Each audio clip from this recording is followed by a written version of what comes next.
నమస్కారం. TV6 news వార్తలకు స్వాగతం. ముందుగా వార్తల్లోని ముఖ్యాంశాలు. కార్పొరేట్ స్థాయి వైద్యం లక్ష్యమన్న కిషన్ రెడ్డి. యూపీహెచ్సీ కేంద్రాలకు వైద్య పరికరాలు, పేదలకు నాణ్యమైన వైద్యం అందించడమే లక్ష్యం. వైద్య రంగంలో మరిన్ని సదుపాయాలు.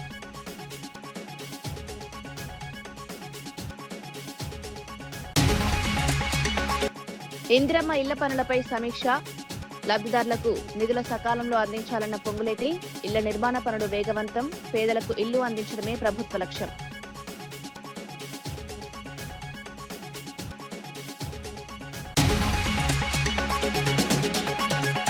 ఆర్టీసీ విలీన అంశంపై కార్మిక సంఘాలతో మంత్రి భేటీ. ఉద్యోగుల సంక్షేమానికి ప్రభుత్వం కట్టుబడి ఉందన్న పొన్నం. ఆర్టీసీ అభివృద్ధికి కీలక చర్యలు. కార్మిక సంఘాలతో కీలక చర్చలు నిర్వహించిన పొన్నం.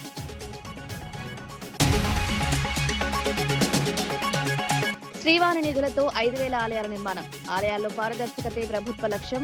అన్ని సేవలు ఆన్లైన్ విధానంలోనే ఉంటాయన్న బుచ్చి. టికెట్ అక్రమాలను సాంకేతికతతో గుర్తించామని వెల్లడి.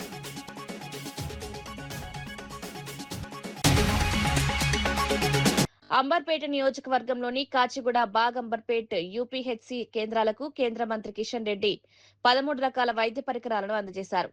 పేద ప్రజలకు కార్పొరేట్ స్థాయి వైద్యం అందించాలనే లక్ష్యంతో మౌలిక వసతులు కల్పిస్తున్నామని తెలిపారు. మోదీ ప్రభుత్వ హయాంలో ప్రభుత్వ వైద్య రంగం బలోపేతమవుతోందన్నారు. సామాన్య ప్రజలకు నాణ్యమైన వైద్య సేవలు మరింత చేరువ కావాలని ప్రభుత్వం కృషి చేస్తోందని పేర్కొన్నారు. ఆరోగ్య సేవల విస్తరణలో ఆధునిక పరికరాలు కీలక పాత్ర పోషిస్తాయన్నారు. ప్రజలకు మెరుగైన సేవలు అందించడమే లక్ష్యమన్నారు. వైద్య రంగంలో మరిన్ని సదుపాయాలు తీసుకురావాలని ప్రభుత్వం ప్రయత్నిస్తోందని తెలిపారు. ఈ కార్యక్రమంలో స్థానిక నాయకులు పాల్గొన్నారు. హైదరాబాద్ నగరంలో అనేక ప్రైవేట్ హాస్పిటల్స్ సంబంధించినటువంటి హాస్పిటల్స్ ఉన్నప్పటికీ కూడా అదే స్థాయిలో ప్రభుత్వ వైద్యశాలకు సంబంధించినటువంటి అవసరం కూడా చాలా పెద్దది. ముఖ్యంగా స్లమ్స్లలో, బస్తీలలో ఉండేటువంటి పేద ప్రజలు, మధ్యతరగతి ప్రజలు ఇప్పటికి కూడా చాలా పెద్ద ఎత్తున ప్రభుత్వ ఆసుపత్రుల మీదనే ఆధారపడి వాళ్ళు ట్రీట్మెంట్ తీసుకుంటున్నారు. ప్రజలకు ఏ రకమైనటువంటి కష్టం వచ్చినా మరి ఈరోజు ప్రైవేట్ హాస్పిటల్స్లలో, కార్పొరేట్ హాస్పిటల్స్లలో మరి డబ్బులు చెల్లించి ట్రీట్మెంట్ తీసుకునేటువంటి పరిస్థితుల్లో పేదవాళ్ళు లేరు. అందుకే ఈరోజు హైదరాబాద్ నగరంలో కూడా అనేక మరి ప్రభుత్వ వైద్యశాలకు సంబంధించినటువంటి మౌలిక వసతులు పెంచేటువంటి ప్రయత్నము మరి ప్రభుత్వాలు చేస్తా ఉన్నాయి. ముఖ్యంగా నరేంద్ర మోడీ గారి ప్రభుత్వం హైదరాబాద్ నగరంలో మరి పెద్ద ఎత్తున మరి అద్భుతమైనటువంటి ESI medical college, ESI super speciality hospital, ESI సంబంధించినటువంటి నర్సింగ్ కాలేజ్ ఈరోజు ఏర్పాటు చేయడం జరిగింది. ఈరోజు ఉస్మానియా, గాంధీ కంటే మించి ఓపీ పేషెంట్స్ ఈరోజు హైదరాబాద్ నగరంలో ఈఎస్ఐ హాస్పిటల్కి వస్తారు. పక్క రాష్ట్రంలో విజయం సాధించగానే తాను కూడా అలాగే చేయాల్సిందంటూ మెసేజ్లు వస్తున్నాయని డిప్యూటీ సీఎం పవన్ కళ్యాణ్ వ్యాఖ్యానించారు. పార్టీ నడపడం ఎంత కష్టమో తనకు తెలుసన్నారు. ఆంధ్రప్రదేశ్ రాజకీయాలు, పరిస్థితులు భిన్నంగా ఉంటాయని పేర్కొన్నారు. 2019లో తాను కూడా ఒక రాజకీయ ప్రయోగం చేశారని గుర్తు చేశారు. అయితే ఆ ప్రయోగం ఎలాంటి ఫలితాలిచ్చిందో అందరికీ తెలుసని వ్యాఖ్యానించారు. ఈ వ్యాఖ్యలపై జన సైనికులు సోషల్ మీడియాలో స్పందిస్తున్నారు. 2019లో 3 పార్టీలతో పొత్తులు పిలివిన విషయాన్ని గుర్తు చేస్తూ కామెంట్లు చేస్తున్నారు.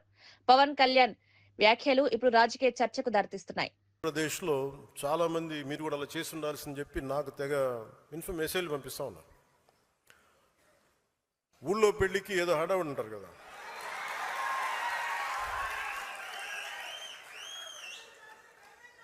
అంటే అంటే ఏంలా ఎలా ఉండదంటే మనకి సందులోనో మన ఒక పెళ్లి జరుగుతూ ఉంటే మన ఊళ్ళో చిన్నపిల్లలు పరిగెడుతూ ఉంటారు అటు ఇటు, వాళ్ళ ఇంట్లో పెళ్ళి అనుకున్నాడు కదా. అరే ఆంధ్రప్రదేశ్ పరిస్థితులు వేరు. సరే వీళ్ళు చెప్పినట్టుగానే మనం కూర్చొని 2019 నిలబడ్డాం. ఎక్కడ పెట్టారు? 2 చోట్ల ఓడించారు కదా. పోనీ ఎవరైనా నిలబడ్డారు ఆ రోజున నాయకులు అంటే అందరూ పారిపోయారు కదా. సో అందుకని కంపారిజన్ పెట్టకండి. నిజంగా నేను పదవే నాకు ప్రధానం అనుకుంటప్పుడు 2008లోనే యూత్ వింగ్ కాదు ఎంపీగానే పోటీ చేశాను. 2014లో నేను ఎన్డీఏతో అలయన్స్లో ఉన్నప్పుడు నేను మల్కాజ్గిరి నుంచి ఎంపీగా పోటీ చేయాల్సి ఉంది. బట్ నేనేమనుకున్నానంటే, ఎందుకు చెప్తున్నాను ఇదంటే, నేను ఒక పార్టీని నడపాలి. ఇది సమాజంలో మార్పు పట్టుకు రావాలంటే నాకు తెలియాలి కదా కష్టం. ఒక కమ్యూనిస్ట్ నాయకులను చూస్తే కింద క్షేత్రస్థాయిలోకి వెళ్ళారు, నలిగారు, దెబ్బలు తిన్నారు. ఒక కాంచీరామ్ దెబ్బలు తిన్నాడు, నలిగారు. ఒక పార్టీని నడపడం ఏదో కూర్చోబెట్టి ఎదిగేయటం వచ్చేయటం పదవిలో కూర్చోవడం కాదు. ఎలా నడపగలం? ఒక సమూహాన్ని నీతో పాటు నడిపించాలని నీకు ఎంత సత్తా ఉండాలి, ఎంత అవగాహన ఉండాలి నీకు. నువ్వు ఆ భావజాలను కట్టుబడి ఉంటావా లేదా అనేది మనకు తెలియాలి. అందుకని ఇవన్నీ నిర్ణయించుకొని ఒక దశాబ్దం నేను నలుగుతానని నిర్ణయించుకున్నాను. అది 2007 నుంచి మొదలుపెట్టిన ప్రయాణం 2014-18 దాకా అలా నడుస్తూనే ఉన్నాను. నలిగాను దశాబ్దం. ఆ తర్వాత 2019 చేశాను. ఎంత గెలుస్తానో తెలియదు, ఓడిపోతానో తెలియదు. బట్ అసలు ఐ వాంటెడ్ ఎక్స్పెరిమెంట్. చూద్దాం ఏం జరుగుద్దు. దెబ్బ తినకుండా ఏది రాదు. అదే 2024కి దాని గురించి మళ్ళీ వివరిస్తాను మీకు. అంటే ఇవన్నీ నేను ఒక పార్టీని నడపడానికి ఎంత బలం ఉండాలి, ఎంత భావజాలం ఉండాలి, ఎన్ని కఠినమైన పరిస్థితులను ఎదుర్కొంటే తప్ప నేను నడపలేని పార్టీని. ఈ రోజున అందరూ నన్ను వదిలేసిన నేను పార్టీని చాలా ధైర్యంగా ముందుకు తీసుకెళ్ళగలను. ఆ ధైర్యం నాకు ఈ సుదీర్ఘ పుష్కర కాలం నాకు ప్రయాణం నాకు ఇచ్చింది. Ponnuru YSRCP incharge Ambati Muralikrishna TDP MLA Dhulipala నరేంద్రపై తీవ్ర ఆరోపణలు చేశారు. వైఎస్ఆర్సీపీ నాయకులపై ఆరోపణలు చేయాలన్న ప్రయత్నం వికటించిందని వ్యాఖ్యానించారు. రైతులపై అక్రమ కేసులు నమోదు చేశారని తెలిపి వైఎస్ జగన్ స్వయంగా రైతు కుటుంబాలకు మనోధైర్యం కల్పించారన్నారు. మొక్కజొన్నకు మద్దతు ధర ఇవ్వాలని అడిగినందుకే రైతులపై ఈ చర్యలు తీసుకున్నారని ఆరోపించారు. రైతుల గోడౌన్లపై దాడులు చేయడం దుర్మార్గమని మండిపడ్డారు. రైతుల సమస్యలు పరిష్కరించాల్సింది పోయి వారిపైనే కేసులు పెట్టడం బాధాకరమన్నారు. బాధిత కుటుంబాలకు పార్టీ అండగా నిలుస్తుందని స్పష్టం చేశారు. జగన్మోహన్ రెడ్డి గారి ఆదేశాల మేరకు ఈ గ్రామానికి రావడం జరిగింది. ఈ గ్రామం వచ్చినప్పుడు పెక్కు విషయాలు వారి దృష్టికి గ్రామస్తులు తీసుకుని వచ్చారు. ఏమిటయ్యా అంటే, ఈ గ్రామంలో సముద్ర తీర ప్రాంతాల్లో ఆక్వా కల్చర్ ఎలా ఉంటుందో, ఎక్కడ చూసినా అదిగో మొక్కజొన్న, ఇదిగో మొక్కజొన్న, ఆ పక్కన మొక్కజొన్న ఆరేస్తుంది, ఈ గుడిలో మొక్కజొన్న, ఇంటింటికి కూడా మొక్కజొన్న, ఎక్కడ చూసినా మొక్కజొన్నలు ప్రవాహంలాగా ఉన్నాయి. ప్రతి సంవత్సరం ఇలా ఉండే కాదు. ఎందుకయ్యా అంటే, జగన్మోహన్ రెడ్డి గారు ఉన్నప్పుడు 2400 రూపాయలకి కల్లాలోనే కొని తీసుకెళ్లిపోయేవాళ్ళు. ఏదైనా మాయిశ్చర్ కంటెంట్ ఎక్కువ ఉంటే ఒక 2 రోజులు ఆరబెట్టి ఎత్తుకెళ్లేవారు. ఈ రోజు కొనే దిక్కు లేదు. దానికి మద్దతు ధర ఇమ్మని 2400 రూపాయలు అడిగినందుకు ఇదంతా ధూళిపాల నరేంద్ర చేశాడు. అంతేకాకుండా ఇంకొక భయంకరమైన నగ్న సత్యం ఏంటయ్యా అంటే, ఈ గ్రామంలో ధూళిపాల నరేంద్ర తాను కొన్నానని చెబుతున్న 2100 రూపాయలు 1650 కొంటున్నారు. ఒక్క బస్తా మొక్కజొన్న కూడా ఈ గ్రామంలో తెలుగుదేశం గాని జనసేన వాళ్ళ దగ్గర కూడా కొనలేదంటే మీకు అర్థమవుతా ఉంటది. ఆయన కొన్న మాట వాస్తవం. చింతలపూడి, వల్లభరావుపాలెం, పచ్చల తాడిపర్రు, టేకూరు, ఆయన ఎవరైతే వర్ణం ఉందో ఆయన కులానికి సంబంధించిన తెలుగుదేశం రైతుల దగ్గర కొనుక్కుని గూడాల్లో నిలవబెట్టుకున్నాడు. 1. 2, ఈ గ్రామంలో ఏ తల్లి మెడైనా చూడండి పసుపు కొమ్ము కాక తాళిబొట్టులు లేవు. ఎందుకంటే మొక్కజొన్న అమ్ముకుంటే డబ్బు వచ్చేది, కూలీలకు ఇవ్వడానికి డబ్బు లేదు. అందరూ కూడా బ్యాంకులో పెట్టుకున్నారు. ఈ గ్రామానికి సర్పంచ్ చేసినటువంటి పెద్ద కుటుంబానికి చెందినటువంటి పిచ్చిరెడ్డి గారు, అక్కిరెడ్డి గారి భార్యలు కూడా బంగారాన్ని ఈ రోజు బ్యాంకుల్లో కుదవపెట్టుకున్నారంటే ఆ మహనీయుడు రైతు బాంధవుడు జగన్మోహన్ రెడ్డి గారు లేకపోవడమే ఈ దుర్మార్గానికి కారణం కాదా అని అడుగుతా ఉన్నా. సాయంత్రం నరేంద్ర గారు వస్తారట. పెద్దేటమ్మ తల్లి దగ్గర ఏదో సత్యమేవ జవతే అని పూజ చేస్తారట. తర్వాత ఏదో సచివాలయం దగ్గర మీటింగ్ చెప్పి ఆయన విషయాలు చెప్తారంట. ఈ పెద్దేటమ్మ తల్లి మీద ఒట్టేసి నేను కొన్ని వాస్తవాలు చెప్తాను. ఈ పెద్దేటమ్మ తల్లి గుడి ఒంటి చేత్తో నేను నిర్మించి గ్రామానికి అంకితం చేశాను. గ్రామస్తులు దాన్ని నడుపుకుంటా ఉన్నారు. ఎప్పుడో మా తాత అంబటి బాపయ్య స్మారకార్థం ఈ గ్రామం నుంచి మా తండ్రి ప్లీడర్ చదువుకొని రేపల్లెల్లి ప్రాక్టీస్ పెడితే తిరిగి ఈ గ్రామంలో ఇల్లు కట్టుకుని ఈ పెద్దేటమ్మ తల్లి గుడే కాకుండా ఈ పొలాలకి వెళ్ళే 2 రోడ్లు, ఒక చర్చికి సంబంధించినటువంటి పనులు, ముస్లిం సోదరులకు సంబంధించినటువంటి మరి కమ్యూనిటీ హాలు, అదేవిధంగా ఎస్టీ సోదరులకు సంబంధించినటువంటి హాలే కాకుండా ఈ నియోజకవర్గ వ్యాప్తిగా అనేక వేల మందికి కళ్ళజోళ్లు, స్టంట్లు, గుండె ఆపరేషన్లు ఇవన్నీ కూడా జగన్మోహన్ రెడ్డి గారు ఆ రోజు ఉన్నటువంటి ఆరోగ్యశ్రీ ప్రకారం చేశాను.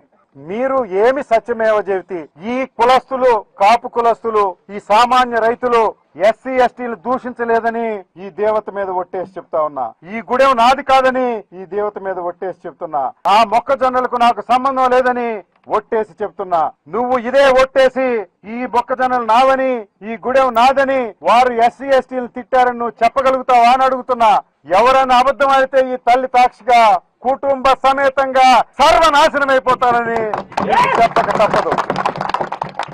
ఇలాంటి వాస్తవాలన్నీ కూడా పెద్దలు వచ్చినప్పుడు బహిర్గతం అవుతా ఉంటాయి. మరి రైతులు పడుతున్న ఈ కష్టాన్ని వైఎస్ఆర్ కాంగ్రెస్ పార్టీ భుజాన వేసుకుని రాష్ట్ర వ్యాప్తంగా వివిధ పంటల మీద జరుగుతున్నటువంటి ఉద్యమాల్లో భాగంగా ఈ రోజు ఈ గ్రామానికి వచ్చినందుకు మరి పేర్ని నాని గారికి గ్రామస్తుల తరపున హృదయపూర్వకంగా నమస్కారం తెలియజేస్తూ ఈ సేలేసిన గూడాన్ని ఎలా తెరిపించాలో వారు జగన్మోహన్ రెడ్డి గారితో చర్చలు జరిపి లీగల్ పోరాటం చేసైనా ఇవి తీసి దీనిలో ఉన్నటువంటి మొక్కజొన్నలు పురుగు పట్టకుండా ఎలికలు కొట్టకుండా కాపాడవలసిందిగా సవినయంగా మీ తరపున వారిని ప్రార్థిస్తూ రాష్ట్రంలో ఎస్ఐఆర్ ప్రక్రియ చేపట్టనున్న నేపథ్యంలో కాంగ్రెస్ నాయకుల బృందం రాష్ట్ర ప్రధాన ఎన్నికల అధికారిని కలిసింది. రాష్ట్రంలో ప్రస్తుతం ఎన్నికలు లేని పరిస్థితుల్లో ఈ ప్రక్రియను ఏడాదికి పైగా కొనసాగించాలని కోరారు. ఎలాంటి తొందరపాటు నిర్ణయాలు తీసుకోకుండా దశల వారీగా అమలు చేయాలని సూచించారు.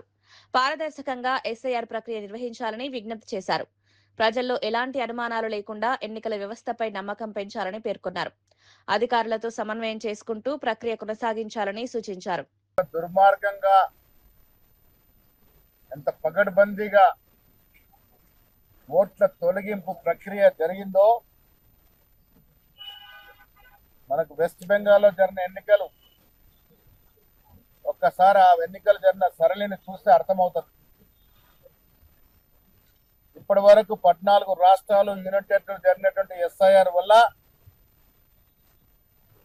దాదాపు 8.2 కోట్ల ఓట్లు జోడిస్తే దాదాపు 6 కోట్లు 5 కోట్ల నేరబర్ 90 లక్షల ఓట్లు తొలగింపు జరిగింది.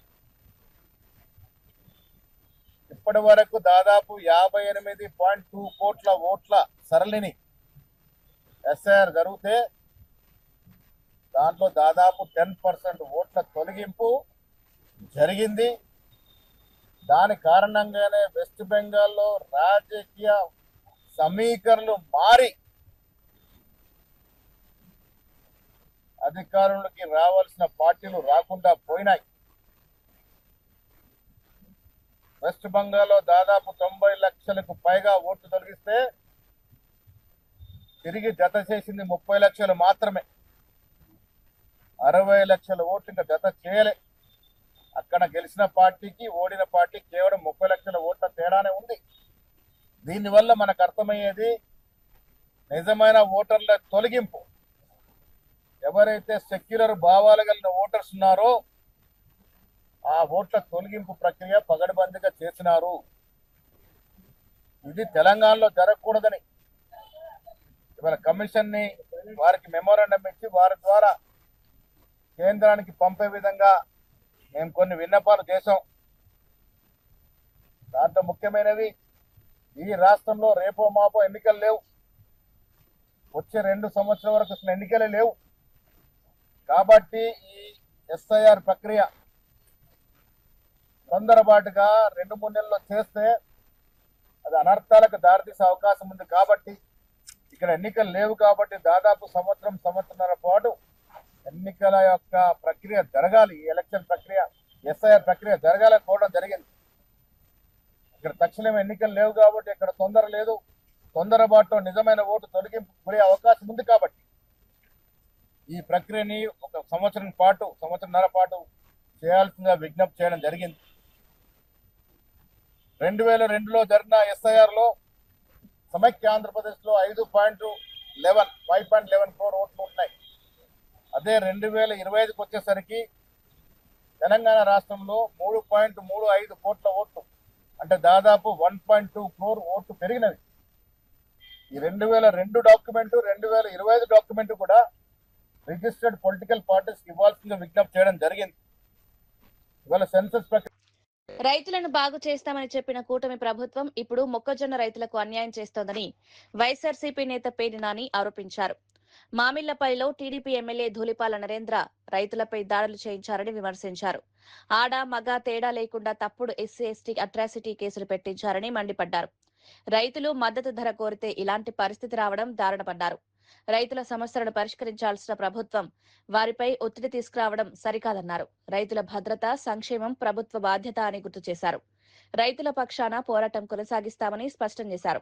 పర్యవసానం ఆడ మగ భార్య భర్త అందరి మీద ఇవాళ కేసులు పెట్టేటువంటి పరిస్థితి.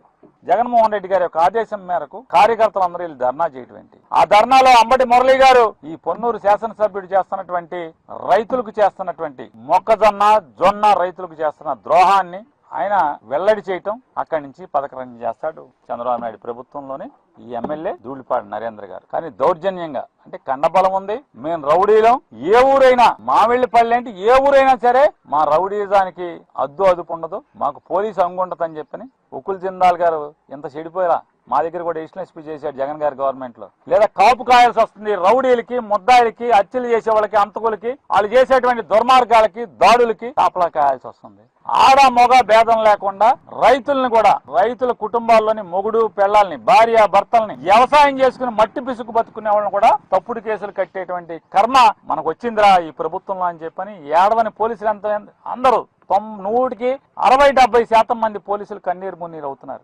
రోధిస్తున్నారు కాకి బట్టలు వేసుకుని. రాజకీయంగా ఎట్లాగో ఎదుర్కోలేకపోతున్నాం. పవన్ కళ్యాణ్ ఏమో మొన్న ఇంకా 15 ఏళ్ళు పలకి మోయాలంటున్నారు. పవన్ కళ్యాణ్ గారికి భుజాలు గట్టి, కాయలు కాయవు, ఆరగారగా కావాలంటే మెత్తటి కుషన్లు పెట్టుకుంటా ఉంటాడు. కానీ ఆయన మాట నమ్మి ఆయన ఏ డ్యాన్స్ కట్టమంటే ఆ డ్యాన్స్ కడతాకి వాళ్ళు ఎవరు సిద్ధంగా ఉన్నాడు?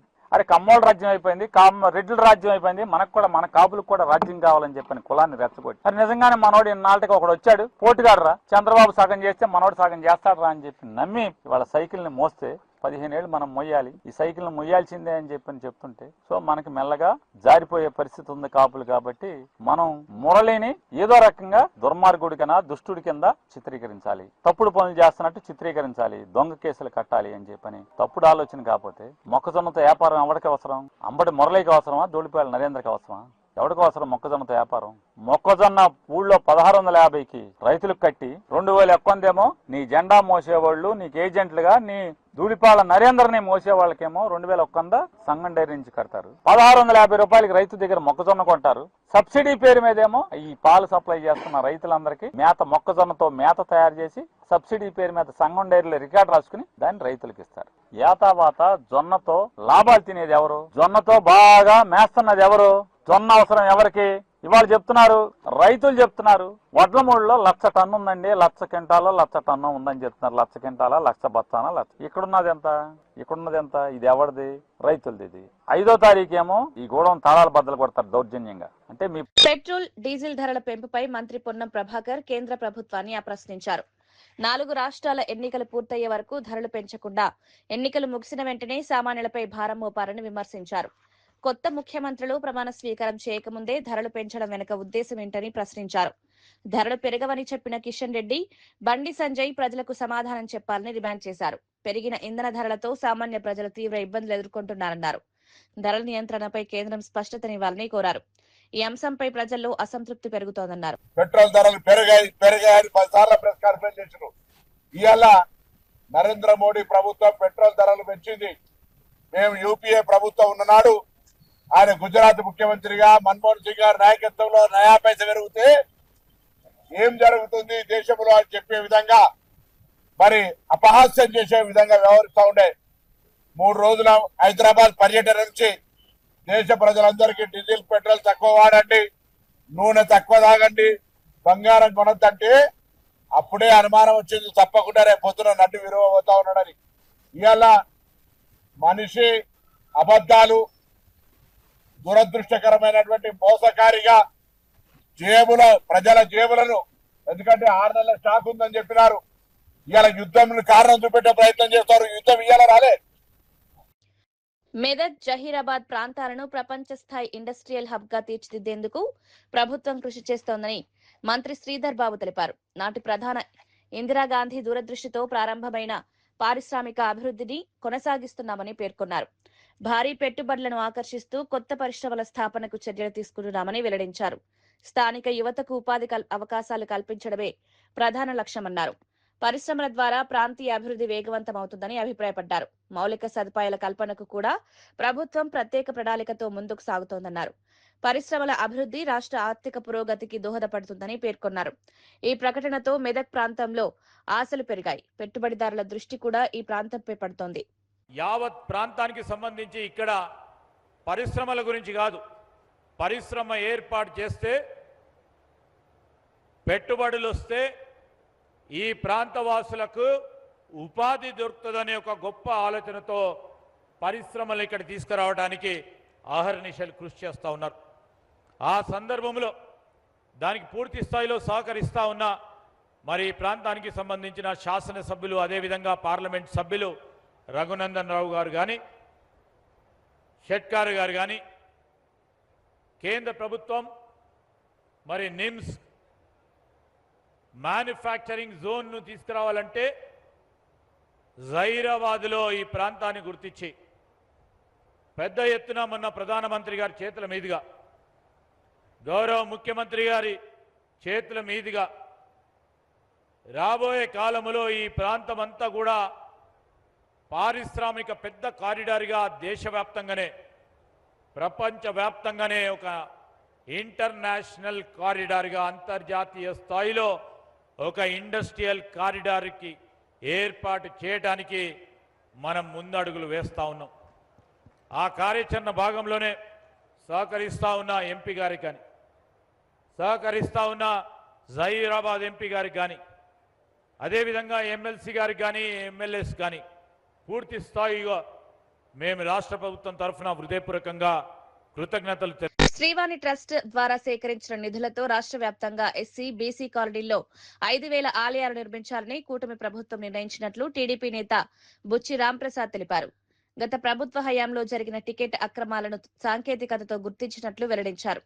ఇకపై అన్ని సేవలు పూర్తిగా ఆన్లైన్ విధానంలో నిర్వహిస్తామని స్పష్టం చేశారు. భక్తుల మనోభావాలకు ప్రభుత్వం అత్యంత ప్రాధాన్యతనిస్తోందన్నారు. ఆలయ వ్యవస్థలో పారదర్శకత తీసుకురావడమే లక్ష్యమని పేర్కొన్నారు. గతంలో జరిగిన లోపాలను సరిదిద్దే దిశగా చర్యలు తీసుకుంటున్నామని తెలిపారు. భక్తులకు ఇబ్బందులు లేకుండా వ్యవస్థలను ప్రక్షాళన చేస్తున్నామని వెల్లడించారు.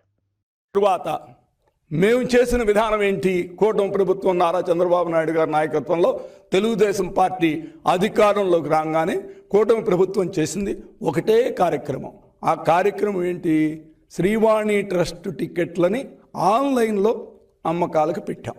ఆన్లైన్లోనే తీసుకోవాలని చెప్పి శ్రీవాణి ట్రస్ట్ టికెట్లు పెట్టింది తెలుగుదేశం పార్టీ కూటమి ప్రభుత్వం.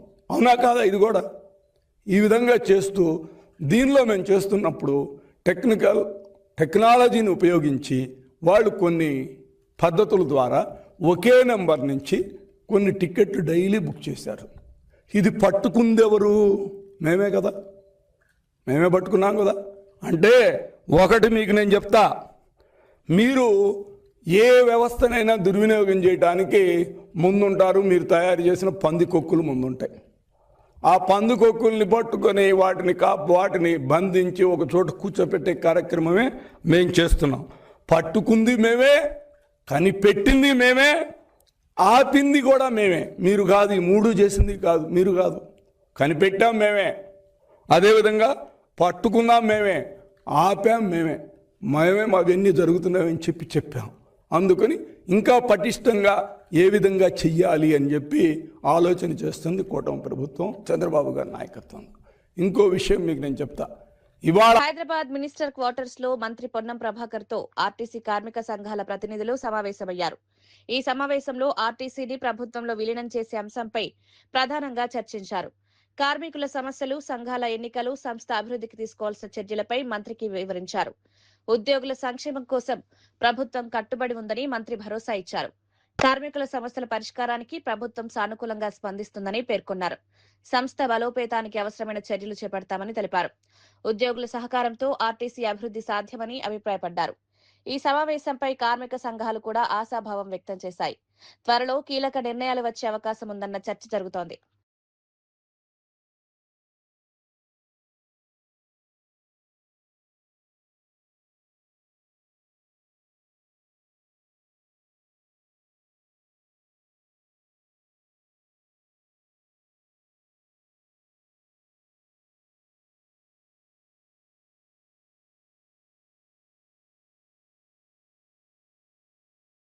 హైదరాబాద్ హౌసింగ్ కార్పొరేషన్ కార్యాలయంలో ఉమ్మడి ఖమ్మం జిల్లా ఇందిరమ్మ ఇళ్ల పురోగతిపై మంత్రి పొంగులేటి శ్రీనివాసరెడ్డి సమీక్ష నిర్వహించారు. ఎంపీ బలరాం నాయక్ ఎమ్మెల్యేలతో కలిసి నిర్మాణ పనుల పురోగతిపై చర్చించారు. లబ్ధిదారులకు నిధులు సహకారంలో అందించేలా చూడాలని అధికారులకు సూచించారు. రెవెన్యూ అధికారులతో సమన్వయం చేసుకుంటూ పనులను వేగవంతం చేయాలని ఆదేశించారు. ఇళ్ల నిర్మాణాల్లో ఎలాంటి ఆలస్యం చేయకుండా చర్యలు తీసుకోవాలని స్పష్టం చేశారు. పేదలకు ఇల్లు అందించడమే ప్రభుత్వ లక్ష్యమన్నారు. పనుల నాణ్యతపై కూడా ప్రత్యేక దృష్టి పెట్టాలని సూచించారు. త్వరగా నిర్మాణాలు పూర్తి చేయాలని అధికారులను ఆదేశించారు.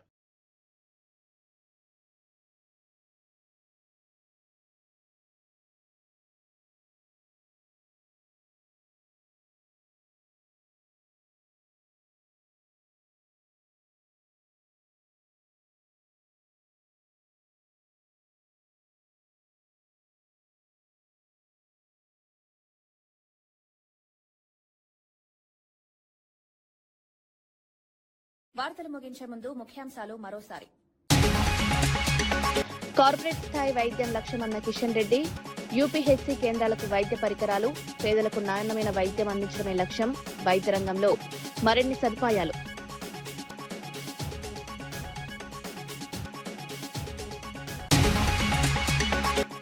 ఇందిరమ్మ ఇళ్ల పనులపై సమీక్ష. లబ్ధిదారులకు నిధుల సకాలంలో అందించాలన్న పొంగులేటి. ఇళ్ల నిర్మాణ పనులు వేగవంతం. పేదలకు ఇల్లు అందించడమే ప్రభుత్వ లక్ష్యం.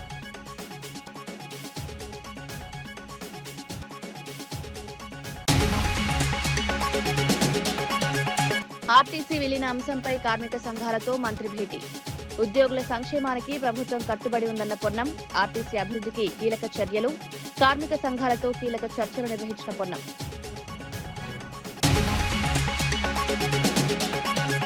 శ్రీవాణి నిధులతో 5,000 ఆలయాల నిర్మాణం. ఆలయాల్లో పారదర్శకతే ప్రభుత్వ లక్ష్యం. అన్ని సేవలు ఆన్లైన్ విధానంలోనే ఉంటాయన్న బుచ్చి. టికెట్ అక్రమాలను సాంకేతికతతో గుర్తించామని వెల్లడి.